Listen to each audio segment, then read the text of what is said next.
And down a little bit. No, then you're cut off. Never mind.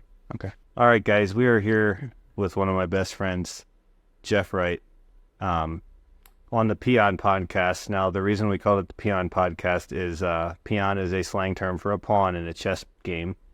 And what I've learned just in doing the Pion Podcast is how important and crucial pawns are. But the cool thing about pawns are if you get them to the other side of the board, they can become kings and queens.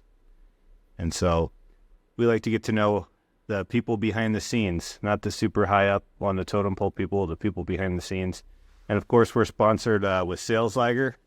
If you have a door-to-door sales team, you want your sales team to be Ligers, sales Ligers. And Jeff, thankful you're my friend. Can you give us a little bit of a snapshot of how you got to your specific place here in life? Well, I kind of had a unique journey in life. I grew up in a rather unique and inconsistent lifestyle. My parents had a pretty rough upbringing for us. We were ended up taken by the state. Long story short, I joined the military, and then I was in the Marine Corps for 4 years, and that's where I became a Christian.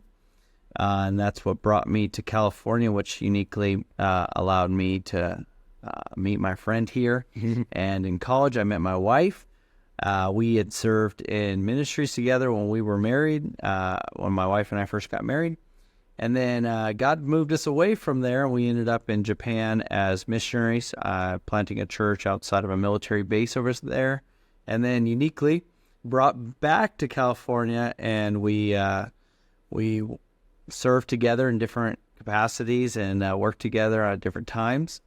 And then at that point, coincidentally, Sales Liger ended up becoming a huge part of my life. And I was in sales, door-to-door sales for quite some time, and found great success. And it all launched because of Sales Liger, believe it or not. And then from there, God used my sales ability and just being back in California to bring us to where we are now, which is in eastern New Mexico in the city of Portales, where my wife is going to college, and I am a hospice chaplain, kind of using a little bit of where I came from in the ministry world as well as my sales background to bring me to this special place in life. Now, guys, one thing I like about Jeff is he has a very keen gift on being able to read people and problem solve. But Jeff, we asked 3 questions on the Pion Podcast. First question is, what has been your biggest failure that you're willing to share? I'm glad you didn't tell me these questions beforehand, because certainly I wouldn't have known how to answer this, or I would have found something eloquent to say. My biggest failure in life is probably, it would probably be just not seeking help when I was at my darkest points. And I'll tell you what God brought us back to America, because for much of my time in ministry, and even before that when I was training for ministry, I was struggling with PTSD and depression, anxiety. I didn't know what it was, but I knew that there was something wrong.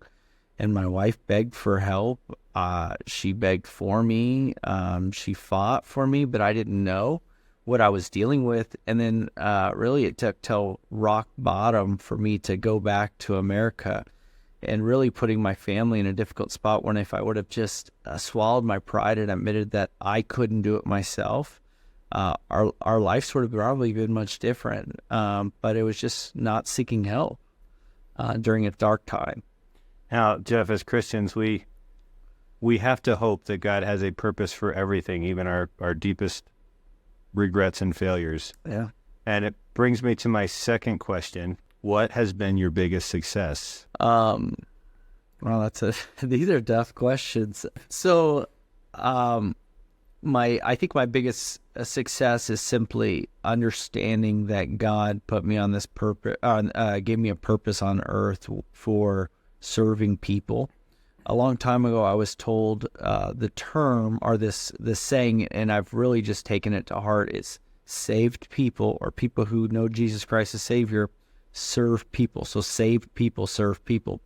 And that has been my life mission, is serving people. And so in spite of failures, in spite of shortcomings, I think my greatest success in life is just surrendering myself to serving people. So one thing I've noticed just as I hang out with you more and more is that you are, I think because you went through some of that depression and some of that those low points in life, that you really can see it in other people, and you really try to help and encourage other people.